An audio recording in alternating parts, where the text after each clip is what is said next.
தென்னாடுடைய பெரியவா போற்றி, என் நாட்டவர்க்கும் இறைவா போற்றி. சர்வவியாபி சர்வவியாபி மகா பெரியவா சரணம் சரணம். மாய பிறப்பருக்கும் மகா பெரியவா போற்றி, மகா பெரியவா போற்றி. குருப்பியோ நம. அபாரகண்ட சிந்தும் ஞானதம் சாந்தரூபிணம் ஸ்ரீ சந்திரசேகர் குரும் பிரணாமதம். கலியுக தெய்வம் காஞ்சிமன் யூடியூப் சேனல் பிரத்யேகமாக மகாபெரிய பக்தர்களுக்கு ஏற்பட்டு கொண்டிருக்கும் அனுபவங்களை ஒவ்வொரு நாளும் ஒரு அனுபவம், ஒரு தலைப்பு. அனுபவத்தோட தலைப்பு திருநெல்வேலி போய் நான் சொல்கிற வரை பாரு. திருநெல்வேலி போய் நான் சொல்கிற வரை பாரு. இந்த சேனல் இது வரைக்கும் சப்ஸ்கிரைப் பண்ணாதவங்க பண்ணுங்க. அதை விட முக்கியமாக தனமே பாருங்க. நான் என்னை பற்றி ரொம்ப நானே சொல்லிக்கூடாது, ஆனால் ரொம்ப முயற்சி பிரிவாக கொடுக்குற அனுகிரகத்தினால அந்த முயற்சி எடுத்து யாரும் சொல்லாத ஏதோ ஒரு இன்டர்வியூவில் சொல்லியிருப்பா, அவ்வளோதான். அது அப்புறம் யாருக்குமே தெரியாமல் இருக்கும், நம்ம பார்க்க மாட்டோம். அந்த மாதிரி தான் இருக்கும் அது. இதெல்லாம் எடுத்து கொடுக்கறதுக்கான ஒரு புத்தி கொடுக்கறதுக்கு பிரிவாவுடைய அனுகிரகம் இல்லைன்னா நடக்காது. முக்கியமாக அவர் தான். அதை விட முக்கியமாக அதில் என்ன நான் சொல்கிறேன் அப்படிங்கிறத அந்த டிஸ்கிரிப்ஷனில் வருது. வேறு எந்த சேனல்லையும் நம்ம இதை பார்க்கவே முடியாது. இந்த ஒரே ஒரு சேனலில் மட்டும் பெரியவா கொடுத்த புத்தியில் ஓடின்னு இருக்கு அப்படின்னா அது பெரியவரோட பரிபூர்ண அனுகிரகம்னு நம்ம தெரிஞ்சுக்கலாம். எல்லாருமே தனம் பாருங்கள். இது பெரிய அவர் பாடசாலை வெங்கட்ராமன் அப்படின்னு உண்டு. மகாபெரியாவுக்கு கூட கைங்கரியம் பண்ணவர். அவருடைய 5வது பொண்ணு, கடைசி பொண்ணு லலிதா நரசிம்மன். அவள் சொன்ன ஒரு இன்டர்வியூவில் இது பண்ணது. அதாவது பாடசாலை வெங்கட்ராமன் வெங்கட்ராமனாக ஜாயின் பண்ண போது மகாபெரிவா கிட்ட கைங்கரியம் பண்ணி பண்ணும்போது பெரியவா காசி யாத்திரை அதெல்லாம் போகும்போது இவர் கூடவே போவார். இவருக்கு முதல்ல கொஞ்சம் வேதத்தை கொஞ்சம் பேசிக்காக கற்றுக்க சொன்னார். கற்றுண்ட பிறகு அவர் கற்றுன்றதை மற்ற பேருக்கு சொல்லி கொடுக்குற மாதிரியான ஒரு கைங்கரியத்தை பண்ண சொன்னார். போகிற வழியிலெல்லாம் எங்கேயாவது யாராவது ஒரு தங்கராமர் இருக்குன்னா அங்கே சொல்லி கொடுக்க சொல்லுவாராம். ஏதோ சூக்தம் இருக்கலாம், ஏதாவது அந்த மாதிரி என்ன கற்றுண்டாரோ அந்த வேதத்தில் சில இதெல்லாம் அதெல்லாம் சொல்லி கொடுத்து அவருக்கு இது பண்ணார். அதனால தான் இவருக்கு திருப்பி வந்தவொடனே பாடசாலை ஒன்று இது பண்ண சொல்லி காஞ்சிபுரத்தில் பாடசாலை வெங்கட்ராமன் ஒரு பேர் வச்சார் இவருக்கு. இவர் கல்யாணம் முதல்ல கல்யாணமே பண்ணிக்காமல் தான் இருந்திருக்காரு. அப்போ பெரியவா இவரை கேட்டாராம் ஒரு வாட்டி, ரொம்ப வருஷத்துக்கு அப்புறம், நீ ஏன் கல்யாணமே பண்ணிக்கல அப்படின்னு, நீ யாரை கல்யாணம் பண்ணிக்க போகிற அப்படின்னு பெரியவா கேட்டார். ஸ்ட்ரெயிட்டாகவே கேட்டார்னா, பொண்ணு கல்யாண பொண்ணுன்னு பக்கத்தில் ரெடியாக தான் இருக்குது. அவர் என்ன சொன்னார், தெரியல அப்படின்னார். தெரியலன்னா அப்புறம் எப்படி கல்யாணம் பண்ணிக்கவே மாட்டியா அப்படின்னாரு. இல்லை எனக்கு அதெல்லாம் ஆசை இல்லை. என்ன ஆசை இல்லை உனக்கு, நீ கல்யாணம் பண்ணிக்கணும், நீ உனக்கு சொந்தத்தில் எதுவும் பொண்ணு கிடையாதா அப்படின்னாரு. எனக்கு யாரையும் தெரியல, யாரும் இல்லைப்போ, எனக்கு ஒன்றும் தெரியல, பழக்கமும் இல்லை, எனக்கு அவளோட அந்த டச் இல்லை அப்படின்ற மாதிரி ஏதோ சொன்னார். யாரும் எனக்கு தெரியல, இருக்கா மாதிரி தெரியல அப்படின்ட்டார். ஓஹோ, கூட யாருமே உனக்கு சொந்தத்தில் யாருமே இல்லைன்ற அப்படின்னாரு. யாரும் இருக்கா மாதிரி எனக்கு ஒன்று நான் கேள்விப்படலை, தெரியவும் இல்லை அப்படின்ட்டார்.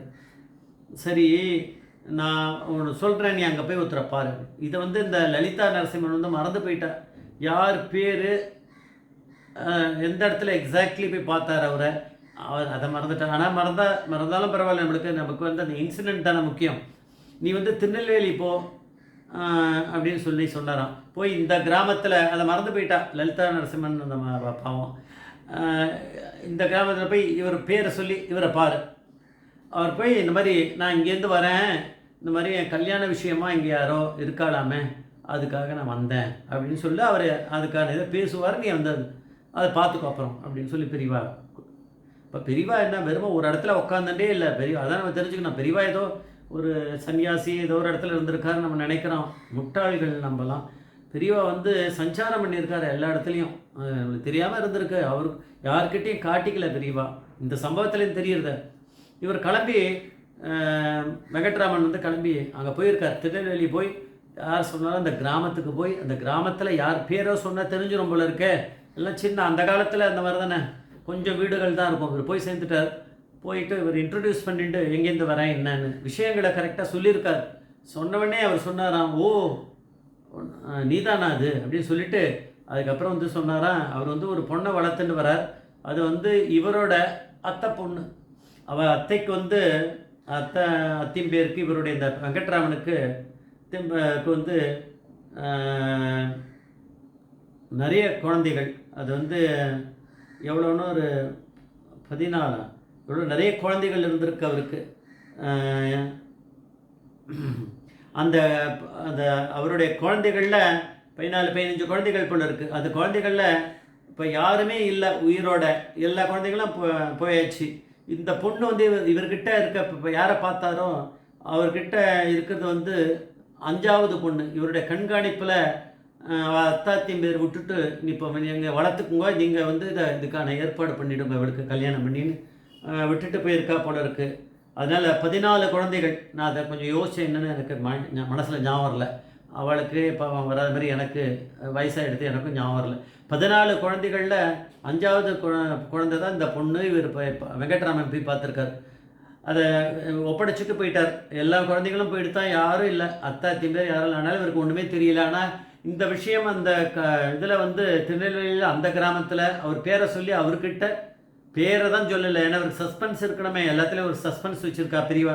எல்லாம் சொல்லிட்டாங்க, ஒரு பொண்ணு இருக்குது போய் கல்யாணம் பண்ணிக்கோன்ட்டா. பெரியவா அதெல்லாம் பயங்கரமாக இருப்பாள். அதனால் அங்கே போய் தான் எல்லாம் தெரிகிற மாதிரி வச்சுருக்காரு. இந்த சினிமா மாதிரியே தான் நடத்திருக்கா பெரியவா, எல்லா விஷயங்களும் மிரக்கலை. அங்கே போனால் அதுக்கப்புறம் தெரிஞ்சு போயிடுத்து. பெரியவா இதுக்காக தான் அமிச்சான்னு சொன்னான், கல்யாண விஷயமா அனுப்பிச்சிருக்கான். அப்போது நானும் இவளுக்கு சொந்தத்தில் இருக்க மாதிரியே இதுதான் கொடுக்கணும்னு நினச்சிருந்தேன். அதான் பாதுகாப்பாக இருக்கும்னு பெரியவா அமைச்சிருக்கா அப்படின்ற டெஃபினட்டாக இவளோட உங்கள் கல்யாணம். அதுக்கப்புறம் அவளே அவர் தான் இப்போ வந்து அந்த பொண்ணை வந்து எடுத்து வளர்த்துருக்காரு. அதனால் அவரே இருந்து நடத்தி கொடுத்து இந்த கல்யாணம் நடந்திருக்கு அப்படின்னு. அதுக்கப்புறம் இவாளுக்கு 8 குழந்தைகள். இந்த பாடசாலை வெங்கட்ராமன் கல்யாணம் ஆகி அப்படின்றத நம்ம அதை பற்றி இதெல்லாம் நிறைய பார்த்துட்டு இருக்கோம். அதனால் திருநெல்வேலி போய் நான் சொல்கிற வர பாருன்னு பெரியவா சொல்கிறேன்னா, பெரியவா எப்பேற்பட்ட லீலைகள்லாம் பண்ணியிருக்காரு நம்ம தெரிஞ்சுக்கணும். ஜெய் ஜெய்சங்கர் ஹரிசங்கர் மகாபிரிய பாதவி சரணம், மகாபிரிய பாதவி சரணம்.